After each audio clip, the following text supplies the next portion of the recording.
बता दें कि इस बार 22 मार्च से चैत्र नवरात्रि शुरू होने जा रहा है। 9 दिनों तक चलने वाला चैत्र नवरात्रि पहले दिन प्रतिपद तिथि पर कलश स्थापना के साथ शुरू हो जाएगा, जो कि 30 मार्च 2023 तक रामनवमी के दिन समाप्त होगा। और इस दौरान नवरात्रि के 9 दिनों तक देवी दुर्गा के 9 अलग अलग स्वरूपों की विधि विधान के साथ पूजा उपासना की जाएगी। वहीं हिंदू धर्म में देवी देवताओं की पूजा करने के कुछ नियम होते हैं, जिनसे पूजा का फल और बढ़ जाता है। ऐसे में श्रद्धालु माता के 9 दिनों का व्रत करते हैं और माता के अलग अलग 9 रूपों की पूजा करते हैं। तो आइए जानते हैं चैत्र नवरात्रि के दौरान इन 9 दिनों में माता की किस रूप की पूजा की जानी चाहिए और ऐसे में आपको क्या क्या करना चाहिए। नवरात्रि का पहला दिन बेहद खास होता है। इस दिन माँ के प्रथम स्वरूप शैलपुत्री की पूजा होती है। इस दिन आप अपने 9 दिनों की व्रत की शुरुआत कर सकते हैं। आप घट स्थापना यानी कलश स्थापना कर सकते हैं और साथ ही आप अखंड ज्योति भी जला सकते हैं। वहीं इस दिन माँ को गाय के घी का भोग लगाने की मान्यता है और माँ शैलपुत्री की पूजा और आराधना के लिए पीले रंग को ज्यादा शुभ माना जाता है।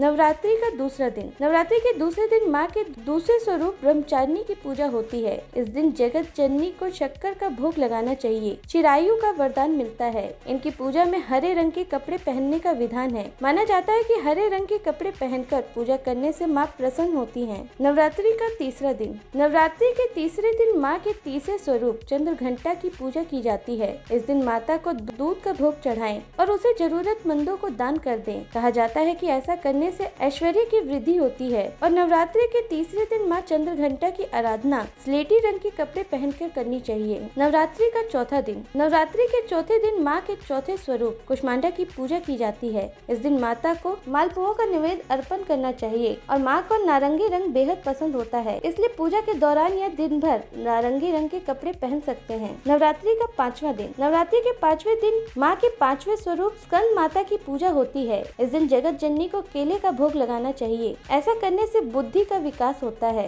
और माता के इस रूप को सफेद रंग बेहद पसंद है। ऐसे में देवी माँ को खुश करने के लिए आप सफेद रंग के कपड़े पहन सकते हैं। नवरात्रि का छठा दिन। नवरात्रि के छठे दिन माँ के छठे स्वरूप कात्यायनी की पूजा होती है। इस दिन माँ भवानी को शहद का भोग लगाना चाहिए। ऐसा करने से सौंदर्य की प्राप्ति होती है और माता कात्यायनी को रंगों में लाल रंग बेहद पसंद है, इसलिए इस दिन माँ की आराधना के लिए लाल रंग के कपड़े पहनने चाहिए। नवरात्रि का सातवां दिन। नवरात्रि के सातवें दिन माँ के सातवें स्वरूप कालरात्रि की पूजा होती है। इस दिन माँ भवानी को गुड़ से निर्मित भोग अर्पित करना चाहिए। ऐसा करने से शोक से मुक्ति मिलती है और रात्रि के समय होने वाली इस विशेष पूजा में नीले रंग के कपड़े पहनने से देवी माँ अधिक प्रसन्न होती हैं। नवरात्रि का आठवां दिन। नवरात्रि के आठवें दिन माँ के आठवें स्वरूप महागौरी की पूजा की जाती है। इस दिन माता को नारियल का भोग लगाना चाहिए। ऐसा करने से मनुष्य की सभी इच्छाएं पूरी होती हैं और माता महागौरी को गुलाबी रंग बेहद पसंद है। ऐसे में आप अपने दिन को शुभ बनाने के लिए आप गुलाबी रंग के कपड़े पहन सकते हैं।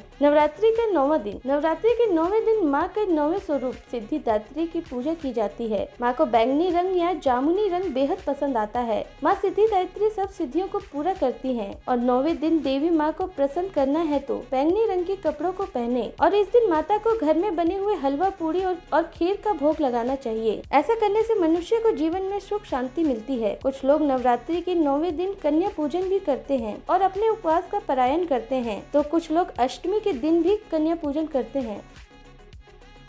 हमारी इस वीडियो पर आप भी अपनी राय हमें कमेंट कर जरूर बताएं।